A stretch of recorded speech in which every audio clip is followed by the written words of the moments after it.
The World Cup is going to be held in the Americas, the United States, Canada, and Mexico. And there was great suspense around, no, not who would be in this year's group of death or how FIFA would find a way to f*** over Scotland. No. It was who would win FIFA's inaugural Peace Prize. Oh! Because, no, it's inaugural FIFA Peace Prize. Because when I think of one sport that fosters peaceful coexistence, it's the beautiful game. All right? Here we go. Who's it going to be? Please welcome the very first winner of the FIFA Peace Prize, the 45th and 47th President of the United States of America, Mr. Donald J. Trump. Please. Oh my God! Hey, everybody! Oh my God, I'm so surprised.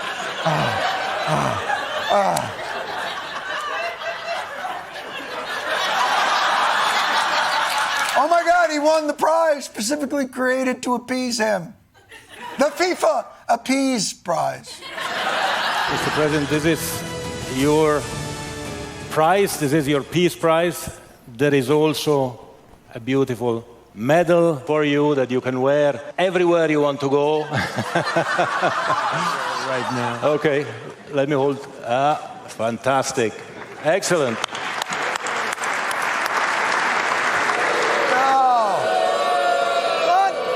Boo, enjoy that. He's so f***ing weird. Enjoy that. The man just got a made-up Peace Prize, and his first move is... like, he took all... You know, he's so thirsty, he's not even going to bag it. He's like, nah, just wear it out of the store, no worries. I don't want to say anything. I don't know if you guys got a good look at the trophy.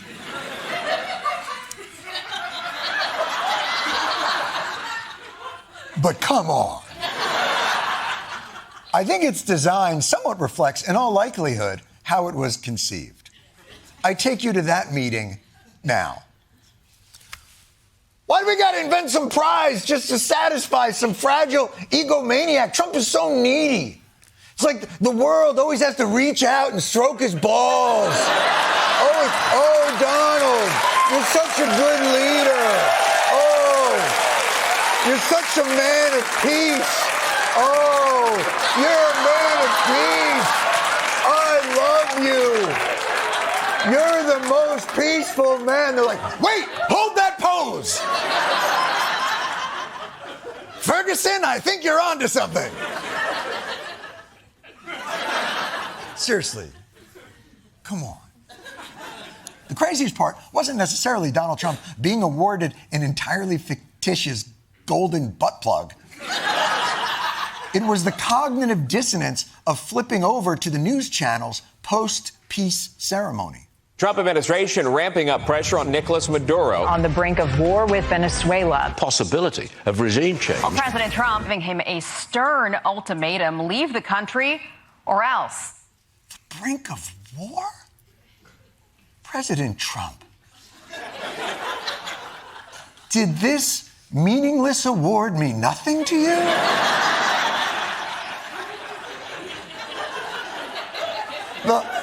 The whole world was tickling your balls. And Trump was like, I enjoy that. Wait, not you, Venezuela. No. By the way, if you think the Trump administration is not serious about Venezuela, they seem to be setting a pretty nice table. The Pentagon is surging battleships towards the coast of Venezuela. Roughly 15,000 active duty troops. The largest U.S. show of force in the Caribbean in decades. Well, not including, of course, your friend Stephanie's destination bachelorette party. That is the largest show of force in the Caribbean. You have to come. The T-shirts are already printed. So if you... She had them printed. She's a good friend. So if you think a military buildup and planned regime change is inconsistent with an award-winning man of peace, it's even more baffling when you think about how Trump ran as the non-interventionist, non-regime changey America First candidate, and how the Secretary of War and fake cop stripper at Stephanie's bachelorette party, Pete Hegseth, he laid out those non-interventionist principles explicitly just days ago. The War Department will not be distracted by democracy building, interventionism, undefined wars, regime change, and feckless nation building. To many Americans, invading Venezuela to topple their leaders feels a little intervention-y, which now puts MAGA world in a quandary. MAGA believes in non-foreign intervention, but they also believe in blindly following their leader. How will they square this circle and delicately reassure us that Trump is not like those other intervention presidents? Now, a lot of people are gun shy after Iraq, and I understand that. Totally get that.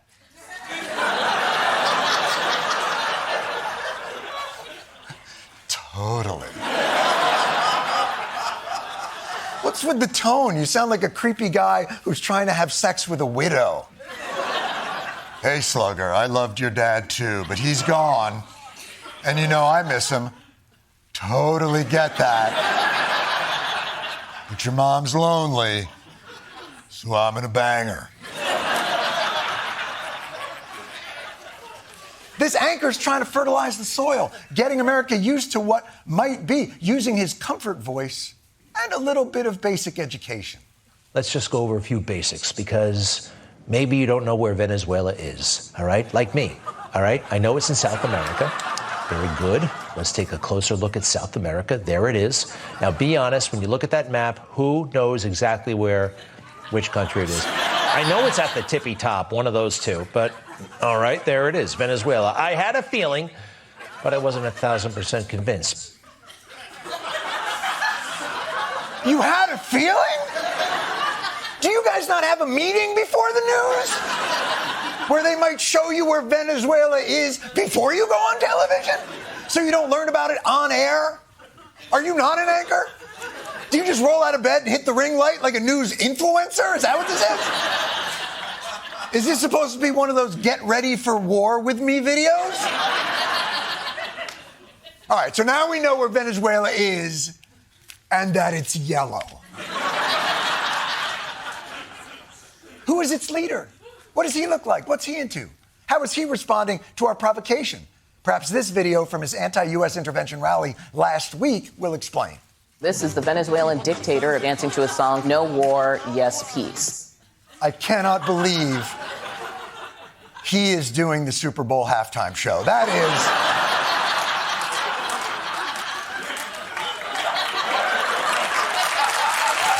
My God, Maduro is unleashing the most powerful weapon of all, the power of dance. If Maduro is challenging Trump to a dance battle, we may be in trouble.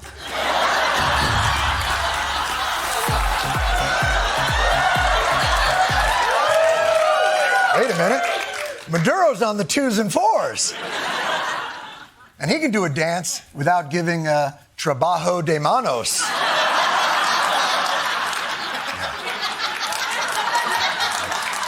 You can Google that later. That's a literal translation. I'm sure that's not what they actually call it. I'm sure, like, when you're with a girl or guy, you're not like, how about a trabajo de manos? But I know what MAGA is doing.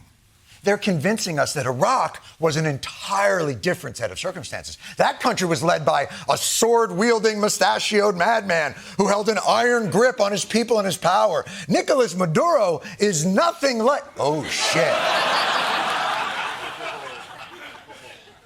Well, look, I'm sure a lot of leaders use the same sword guy. Superficial coincidence. Same sword, same mustache. I'm sure they wear different hats. It's not a kind of a, oh, boy. All right. So the two dictators share a remarkably similar taste in facial hair, body shape, ceremonial sabers, and headgear. It doesn't mean that the pretext for the wars will be the same.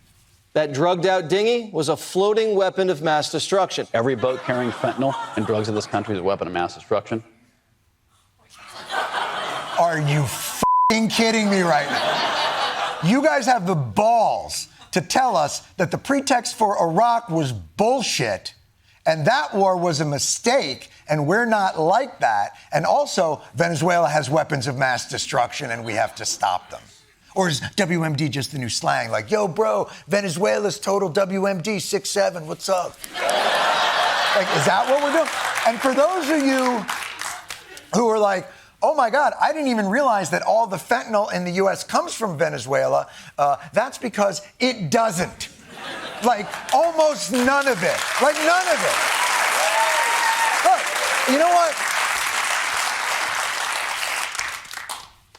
I didn't want to have to do this. But you forced my hand. If you're going to bring back early 2000s geopolitics, I'm going to have to bring back early 2000s Daily Show gotcha clips. Because as much as you say war with Venezuela would be so different from Iraq, it seems like you may be using the Neocon's sales manual.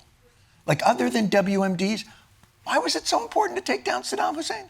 His regime has an active support for and cooperation with terrorist networks. Terrorist networks. That's the worst kind of networks. Even including Paramount Plus. It's the worst kind of network. Well,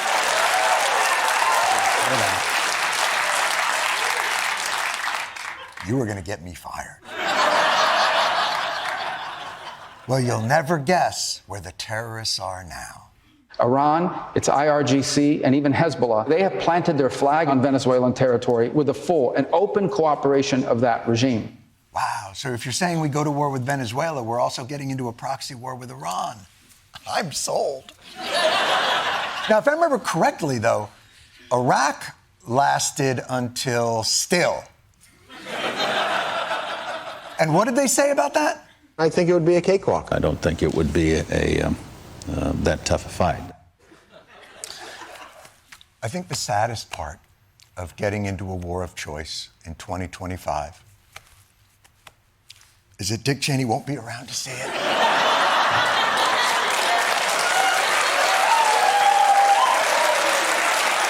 Don't do that! The only solace is I'm sure that he is looking up at us right now. Really proud. Probably some birds picking, you know. But yeah, you know, quick and easy. That was Iraq. Guess what they're saying now? A few punches to the face and they will go. This is going to be an easy job for the United States. How eerie is the Iraq parallel? Well, we got one guy making the same case for both wars. And yes, it's who you think. Saddam Hussein's a threat to my country. He's a threat to our way of life. He needs to go. Maduro is an existential threat to the people of the United States. It is time for Maduro to go. Now, to be fair, some things have changed over the last 20 years. You know, back in the Iraq War, we used to play clips of Lindsey Graham and make jokes suggesting that he's secretly gay. But now, we know that that was inappropriate.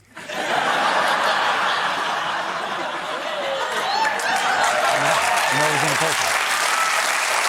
But you know what? You know what? I'm not even going to play around anymore. It. Hit me with the works. Iraq, Venezuela, go! We're giving them full opportunity to do it the easy way. And when it doesn't work, we'll do it the hard way. If we can do things the easy way, that's fine. And if we have to do it the hard way, that's fine, too. Chemical weapons is a threat to the United States. Fentanyl poses a chemical weapons threat to the United States. Al-Qaeda terrorists inside Iraq. Al-Qaeda of our hemisphere. We can get rid of Saddam. It could really begin to transform the region. There's an opportunity to transform the entire region. Bringing freedom and democracy. Democracy and freedom can serve as a beacon of hope. Shock and awe. Shock and awe, indeed. If you think this is getting confusing, you're not alone. Even senators can't keep these Bush or Trump wars straight. This is Senator Tom Cotton from this weekend. I think President Bush has every power under the Constitution to strike boats in international waters. Oopsie poopsie. That's a little Freudian. Feels like calling the teacher mom in the middle of a war crime. Well, let's be fair. These wars aren't exactly the same. For example, how the Bush administration went to great pains to convince everyone that the Iraq War had a higher purpose. It has nothing to do with oil. Literally nothing to do with oil. Literally. Nothing. So yeah, the one lesson this administration seems to have taken from Iraq is, beyond the weapons of mass destruction and fentanyl disruption and regime change, yada, yada, yada, there might also be a side benefit to this war you should know about. Venezuela has the largest reserves of oil in the world. Venezuela that has a rich, talk about rich natural energy resources. Massive oil reserve. They have gold. They have rare earths. Oil, gold, and minerals. And I am sure there are U.S. companies that would like to do business there. Venezuela, for the American oil companies, will be a field day. You know, I didn't think this war was a wise decision, but if it helps the oil companies smile again. So basically, all the bullshit reasons we used to justify the disastrous war in Iraq, the non-interventionist Trump regime are trotting out to justify war in Venezuela. So how is this war not considered a foreign entanglement? Well, it's easy, by redefining the word foreign. And America First means we need a Western hemisphere where America is dominant. If you're focused on America and America first, you start with your own hemisphere where we live. America First also means the Americas first. South America literally has the name America in it.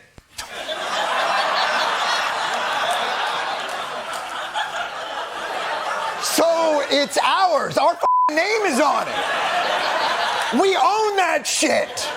Don't you get it? America's new foreign policy is basically this. Don't kill people there. Kill them over here. In your own time zone. It's classic advice. Shit where you eat. That's the new Trump doctrine. It's not in any way about stable democracies. It's about spheres of influence. Russia can have their sphere of influence, including Ukraine. China can have theirs, and probably Taiwan. And we get South America. America is no longer the shining city on the hill. It is merely just one of the 5 crime families, splitting up the territories. And that's how they like it. Let's kick things off with national parks. You know, that thing you see when you fall asleep in front of your Apple TV. They're one of America's most treasured institutions. And now the Trump administration is making some exciting changes. The National Park Service this morning making changes to which day Americans can enter national parks for free, now adding President Trump's birthday, which falls on Flag Day, and removing Martin Luther King Jr. Day and also Juneteenth. No word on why these changes were made, removing MLK Day and Juneteenth from that calendar.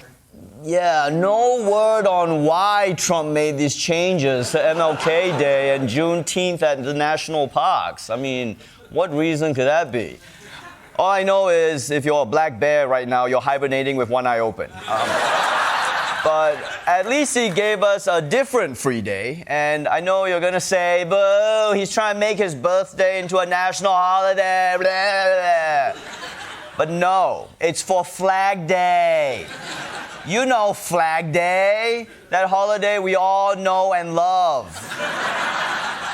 Where we stop whatever we're doing to go to a national park and celebrate flags. And speaking of people who love the great outdoors, let's talk about farmers. They grow all the fruits and vegetables that rot in the back of our fridges. But they've had a tough time lately thanks to Trump's tariffs, which have contributed to a 50% increase in farmers going bankrupt this year. But don't worry, farmers. Someone is coming to save you from Donald Trump. It's Donald Trump. The Trump administration is giving America's farmers a financial lifeline as the country deals with the fallout from the president's trade wars. The president today unveiled a $12 billion aid package for farmers. We love our farmers, and as you know, the farmers like me. No, it's true. Farmers do love Trump. They do love him, even though he looks like the villain in a movie where someone loses their family farm. Like, you know how there'll be a scene where he drives up in a limo and he says to the family, this is all gonna be a shopping mall and I'm through with you dumb hicks. And then all the farmers say, we love you, President Trump. Make America great again. Look, I don't know why they like him, okay? Maybe it's because his son scares away all the crows. I don't know, but the point is, after screwing them with his trade policies, he's unscrewing them with a $12 billion bailout, which is great. I mean, that's got to be all the money they lost, right? Maybe even more. That $12 billion aid package trying to help offset $44 billion in farming losses this year. Okay, hang on. Let me just do some quick math here. Yeah, I think carry the 1, and yes, 12 is less than 44. So basically, Trump f***ed up the economy so badly that now he has to bail out farmers, and he can only afford to give them less than a third of what they lost. Now, how do you rate an economy like that? But I do want to talk about the economy, sir, here at home, and I wonder what grade you would give your economy. A+. Yeah, A++++++. Amazing. A+++++. I mean, that's the same score he got in his MRI. This feels like when your kid goes to like a Montessori school and the grading makes no sense. It's like, wait, is A+++ better than a 4-leaf clover? Like, what does a little cow mean? Hey, look, can you read or not? But despite all that, the farmers at the White House did seem happy to be getting anything at all. Although one of them did have a special request. It's Christmas early for farmers. The other day I was reading my little boy a story at night, putting him to bed, and he said, "Daddy, I don't want Santa Claus to come to our house for Christmas. I want President Trump."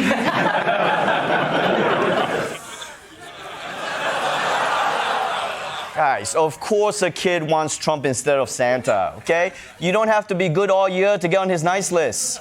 You just have to buy enough of his crypto. Also, if you think about it, Trump and Santa aren't that different, right? They're both old men, very famous, and they've both been to Epstein Island, okay? No, relax, okay? Santa went to deliver gifts. There were kids there, remember? No, you think just because they're sex slaves, they don't deserve presents? That's f***ed up. While Trump was plotting to replace Santa, the First Lady spent the day with the OG himself, and boy, does she look happier than I've seen her in a while. They were at a military base to promote Toys for Tots, where Melania read some traditional Slovenian Christmas erotic fan fiction. So, with his sleigh parked safely with his reindeer, Santa climbed aboard my osprey and couldn't stop smiling.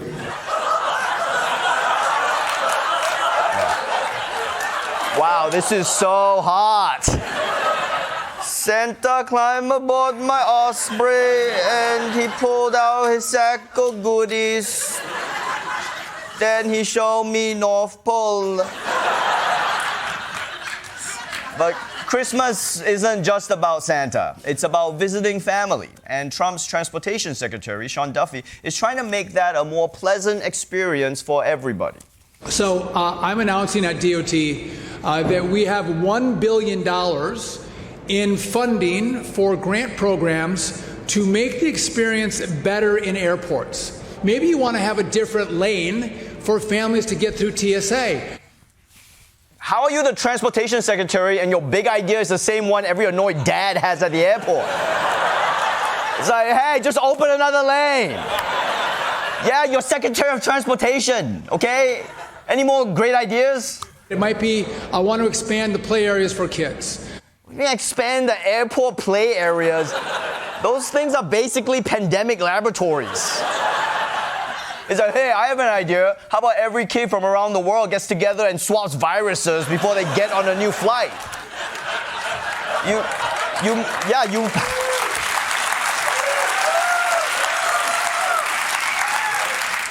You might as well open a Wuhan wet market next to the Cinnabon, all right? But, okay, Sean Duffy, come on. I'll give you one more try. Maybe I want a workout area where people might get some blood flow and doing some pull-ups or some step-ups in the airport. You think people want to work out in transit at the airport? Everyone at the airport's already exhausted from traveling, all right? We can't even walk to the gate. They have to invent floors that walk for us. Also, this is the same guy who wants us to dress up when we fly. So what, now I'm doing pull-ups in a tuxedo? Before I jump on a 12-hour flight to Hawaii? Why don't you just throw in a hot yoga room in the terminal so everyone really smells like shit when they board the plane?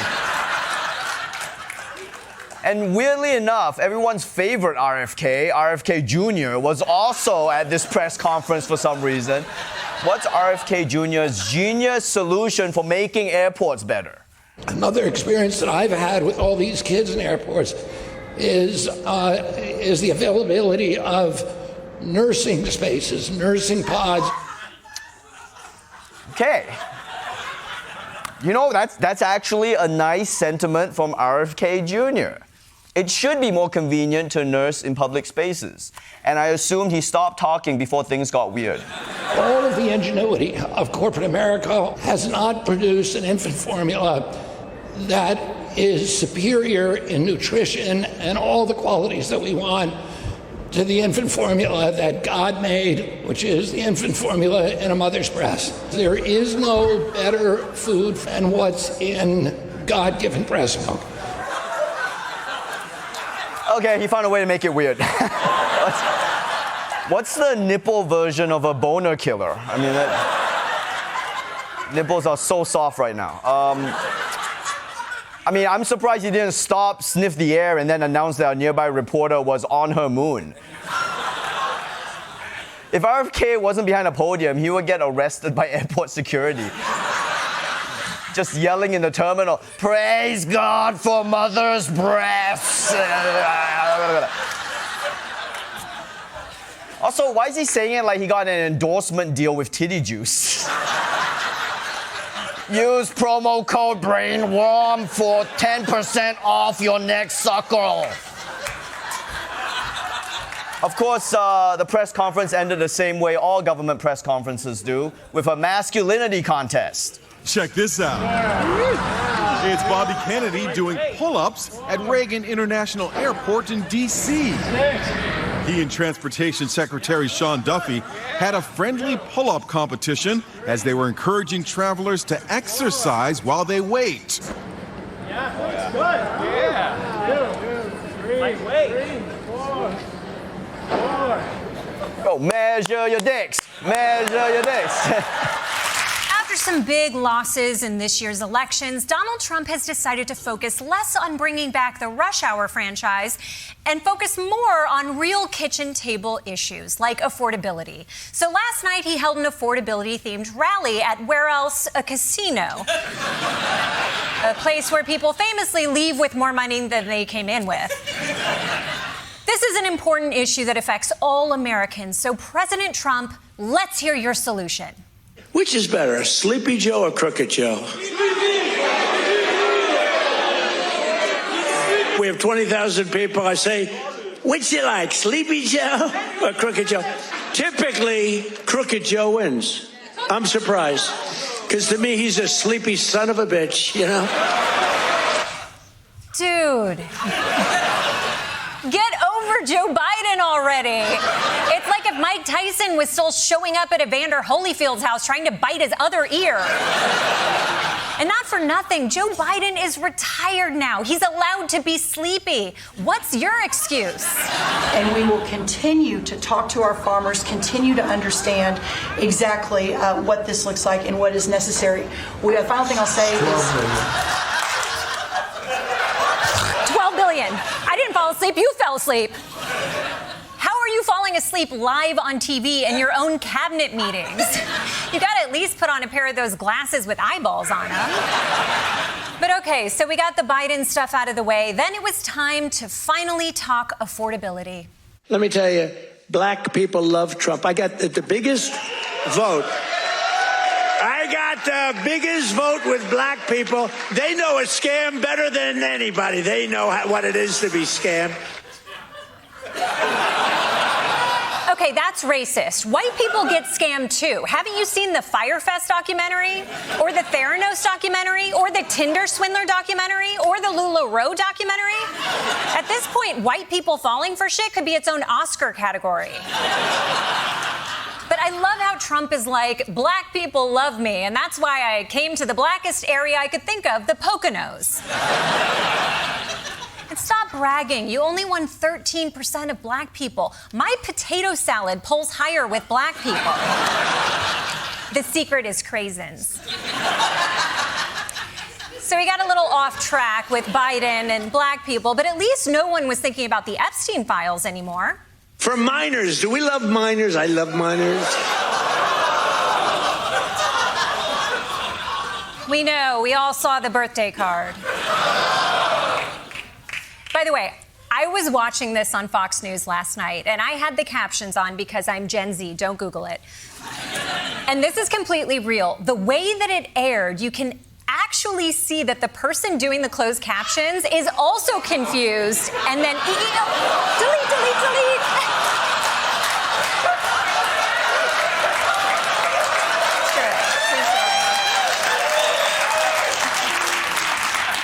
Whoopsie. That's what Fox gets for hiring Prince Andrew to do the captions.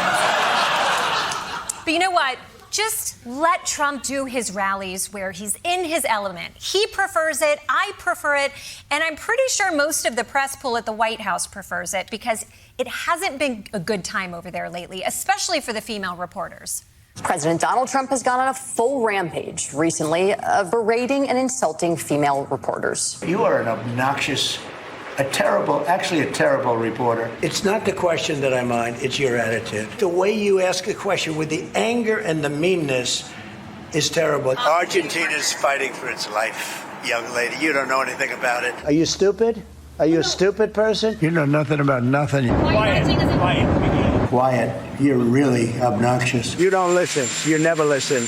That's why you're second grade. I don't even want to take a question. It's a waste of time. You're totally unprepared. You ought to go back and learn how to be a reporter. I took a cognitive test and I aced it. I got a perfect mark, which you would be incapable of doing. Goodbye, everybody. You too.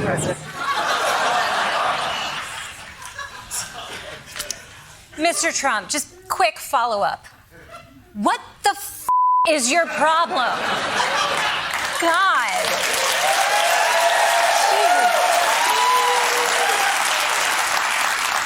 This guy is exhausting. It's like he won't stop until he gives every woman in the country resting Melania face.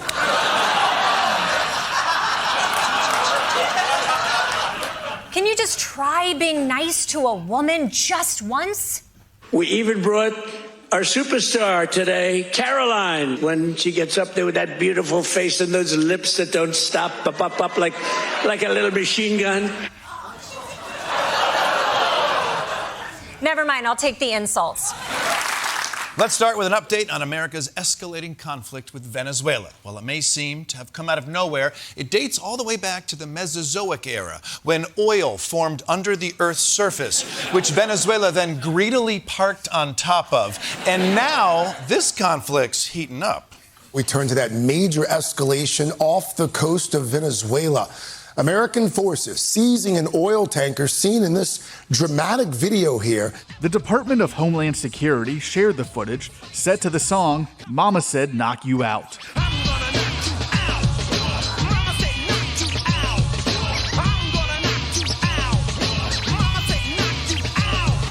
Oh my God, does everything have to be content these days? Can't we just take other countries' oil for the love of the game? I will say I am so glad that we didn't have social media during World War II. Imagine if you saw a video of your grandpa storming the beaches of Normandy while Wet Ass P by Cardi B plays.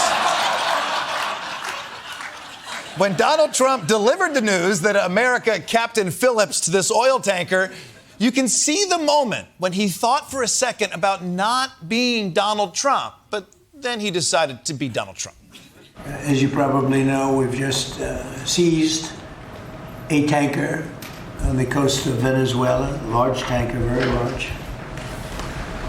Largest one ever seized, actually.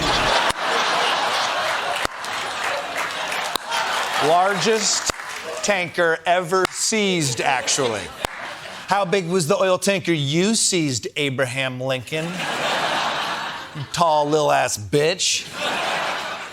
Trump really will find a way to brag about anything. I seized the largest oil tanker. I had the best MRI. I had the perfect phone call. I'm best friends with the world's greatest pedophile. You know why you keep winning, Donald Trump? You're the only one in the competition.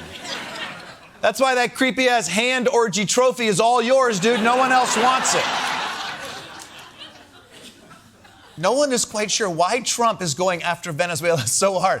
But the fact is, Venezuela is being threatened, which is why yesterday their president, Nicolas Maduro, came out in what I assume is his most threatening war hat to deliver a response. And look, I know that looks unserious, but this is a president addressing his own country on the brink of war. Let's see how he responds. Don't worry, be happy. La la la la la la la. Don't worry, be happy. You know how there's always that one guy at karaoke who thinks he nailed it? This guy is about to be overthrown. How is he so chill? Maybe they do have the best drugs, huh? So it seems like war with Venezuela is inevitable, even though Venezuelans don't want it, Americans don't want it, and Donald Trump still isn't quite sure if Venezuela is a country or his cleaning lady. Not to mention nobody has the energy to start calling arepas Liberty cornmeal cakes or something. And if you're wondering why the Secretary of State, Marco Rubio, isn't trying to find a diplomatic solution, it's because he has more important things on his plate right now.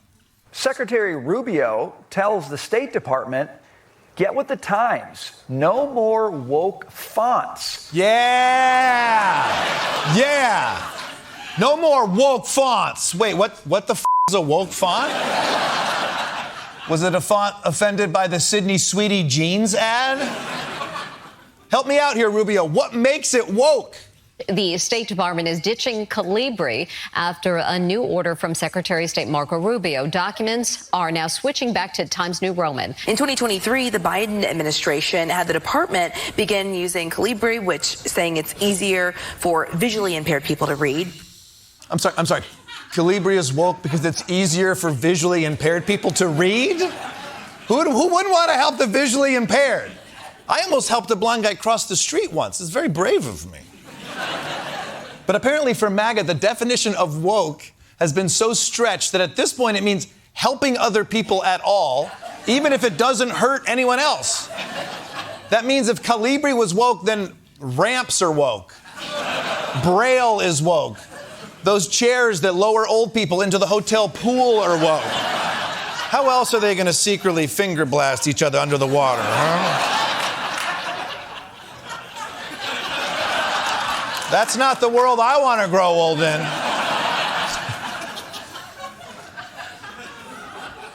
This is such a pathetic attempt to start a culture war. There's no way conservative media is going to run with it, right? Right?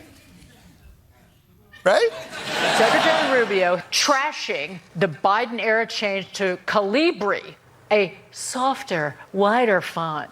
Rubio says, and I quote, switching to Calibri achieved nothing except the degradation of the department's official correspondence. Boom! The superior font is back. Boom! Boom! Boom! You didn't see that, did you? No, because it wasn't written in Calibri, you soft-ass blonde bitches. I almost feel bad for conservative media. It's like they're suffering from an outrage shortage under Trump. Merry Christmas is back. We can say the R word again. Let's see, are there any gay fonts? And of course, Newsmax had to make this whole idea of a font called Calibri sound suspiciously ethnic. He's ordering every U.S. diplomat worldwide to stop immediately using that Calibri? Calabru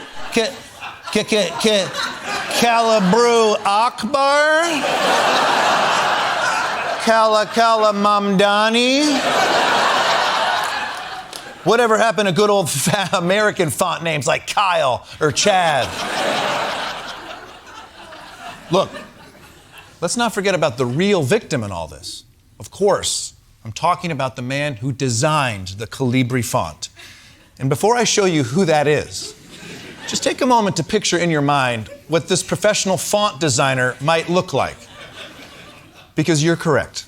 Joining me now, Luke de Groot, the designer who created the Calibri font.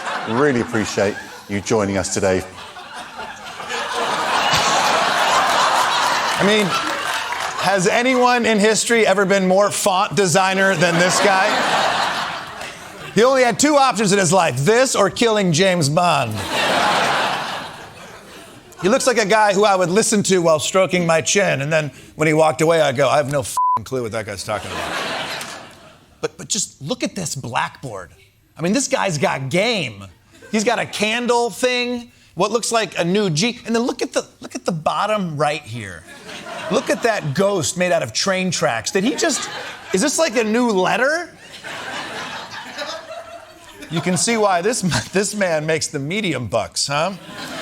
Honestly, I'm just glad this kid who went to middle school and drew the cool S all the time was allowed to make a career out of it. Anyways, let's hear what Sprockets here has to say. I assume it's something along the lines of all fonts are beautiful and we shouldn't be pitting them against each other?